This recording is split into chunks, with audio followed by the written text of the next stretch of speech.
Hello and welcome to the start of another series of tutorials dedicated entirely to Regex. In this tutorial, I'll be giving you an introduction into Regex, firstly what it is and how to understand more about its usage in the world around us. I would also be delving into syntax around Regex because that is a fundamental area of Regex. And then in the next part, we can get ahead with some coding, and also we'll do a recap on the syntax, because syntax is super key to Regex.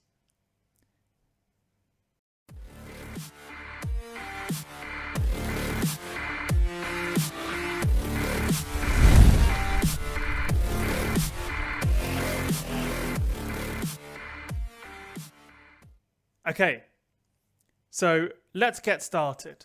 Firstly, what is Regex? Well, Regex stands for regular expressions. And in this case, regular expressions is another way of saying patterns of text or patterns of numbers.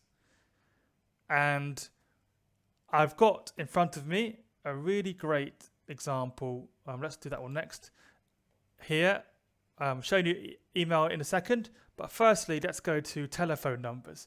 And so I've literally just typed into Google US phone number example, and here is a really great example of Regex. So throughout the whole of the US, the American telephone number system is 10 digits, and it's always displayed such as you have your area code, you have your 3, and then you have your 4 digits after that.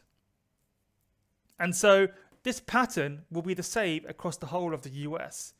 And so what you can do with any of your sort of scripting or coding is you can use regular expressions to either to spot telephone numbers on a website or on a piece of text that you're looking at, or even to create some random sort of dummy telephone numbers in your Python script, depending on whatever you're trying to do. And this is a great example of regular expressions, because what you can do is you can write a regular expression that will recognize a telephone number, in this case an American telephone number. Another great example are with examples are with email addresses. For example, again, into Google, type in random email address. 4 have popped out, and notice immediately that they all have an @ in them. They all have some text, they have an @ they have some text, and they have a .com. And the com at the end may be .co.uk or .gov, .whatever, or .org, .net, and so on. But in this case, they're all .com. And even those examples listing earlier, they all have an @ and they all have a dot. So you can then, write some a regular expression that will recognize an email address when it pops up in sort of a website, a web page, and the same examples as before. So those are 2 really great examples of regular expressions. And all you have to do is just look around you and you'll see various examples of what would be the same on every one of those. For example, if you look on an Amazon package or for like a postcode, you would always have the postcode having a same sort of pattern to it. So, for example, where I live, in London, you'll have something like an area of London. So either it be west, northwest, southwest, east, northeast, and then two numbers, and then you will have a final 3 numbers. So quite often you'll have either a pattern of 4 or 3, and then a pattern of 3 after that. Or on ingredients, some governments require certain labels and certain labeling to happen on ingredients lists, and then you can sift through sort of websites which show ingredients and labeling, and you can use a Python script to spot that. Those are two sort of examples, admittedly less well known than the number system or the emails, but all you have to do is start to look around and you'll see it all around you.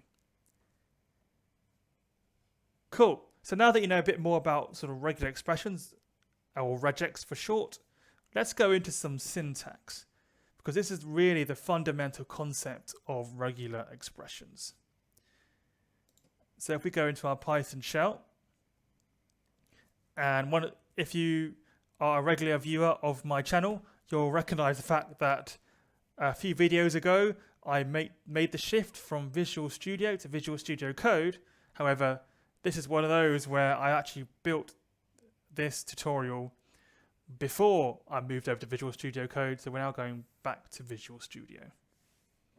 And I did mention there will be that overlap on a temporary basis. Cool. So if we go into our sort of list here, what you see is a whole load of meta characters here. And these meta characters represent some sort of basic syntax that is evolved with regular expressions. So for example, if you have a set of square brackets, this represents a set of characters. So if you, within your regular expression that you type out, if you put brackets A to Z, what you're saying there is you're asking your expression to recognize any value between A and Z, and lowercase in this case, because it's lowercase a to lowercase z. And backslash represents a special sequence, and dot represents any single character except a new line. So for example, YouTube, if you wanted to have anything with U and BE at the end, but didn't care if it was you doob or you goob, if there was a website like that, it was doing equally amazingly or anything like that. It didn't matter about the sort of middle characters. You could put dot dot instead. This sort of power or power 2 sign, or sort of the V at the top, represents the start of the line, and the dollar sign represents the end of a line. And it's very useful if you wanted to just basically, if you had this combined with the A to Z above, you could say when the line starts with any value between the lowercase a and z, A to Z. This asterisk sign represents 0 or more occurrences. So if you wanted to have any value between lowercase value between A and Z, however many times, let's say it was a 5 letter length word, then you could have this asterisk here, and then it would just pick any sort of 4, 5, 6 or 7 letter word in this case. So let's say you had like a sentence or like a list of different sort of sets of words with varying lengths that you wanted to pick out. This asterisk, you could put it onto here, and then it would just select them all. This is plus sign is for 1 or more occurrence. And then this curly brackets is specifying the exact number of occurrences. So let's say you did want to select only 5 letter words. You could put A to Z, and then in curly brackets, you could put 5. So that would appear, the letter A to Z lowercase would appear 5 times, which would signify 5 letter words. And then this pipe represents either up or down, and then the brackets here represents capture and group. So you can capture and group these sort of regular expressions together. And so through these uses of meta characters, you can really start to understand and sort of zero in on some specific regular expressions to then basically find patterns and then do whatever you want with those patterns. For example, with telephone numbers, you could have square brackets 0, 9, and then you could have it 3 times, and then the same thing. What's happening here? Three times, and then the same thing 4 times to try and recognize US telephone numbers in this case. And don't forget the sort of brackets as well that come either side of the first 3 as well. So you really have to be specific as well in your choice of regular expressions, because if you miss out even like a bracket in this case, it will not recognize that. So you have to be really specific and really exact when it comes to regular expressions. Cool, and I'm just going to finish by saying that you can use regular expressions in Python. It's an inbuilt sort of module called RE. All you have to do is import it by typing import RE. And these are the 4 functions that you get, that are the 4 main functions that are associated with the RE module. And so with the re.findAll,